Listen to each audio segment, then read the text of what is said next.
लोकसभा सार्वत्रिक निवडणूक 2024 कार्यक्रमानुसार जळगाव जिल्ह्यातील जळगाव आणि रावेर लोकसभा मतदारसंघात 13 मे 2024 रोजी मतदान होणार आहे।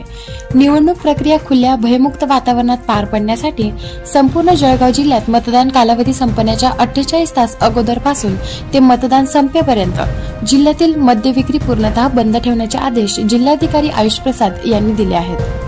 निवडणूक कालावधीत मतदान संपण्याच्या वेळेपूर्वी 48 तासापासून म्हणजेच 11 मे 2024 रोजी सायंकाळी 6 वाजेपासून मतदानापूर्वीचा एक दिवस म्हणजेच 12 मे 2024 आणि 13 मे 2024 रोजी मतदान प्रक्रिया संपेपर्यंत मद्य विक्री बंद राहील। या आदेशाचे बंद कालावधीत उल्लंघन करून मद्य विक्री करीत असल्याचे आढळून येणाऱ्या संबंधित परवानाधारकांचे परवाने कायमस्वरूपी रद्द करण्यात येतील, असे राज्य उत्पादन शुल्क विभागाने कळविले आहे। दीपक राठोड यांचा रिपोर्ट DR न्यूज जळगाव।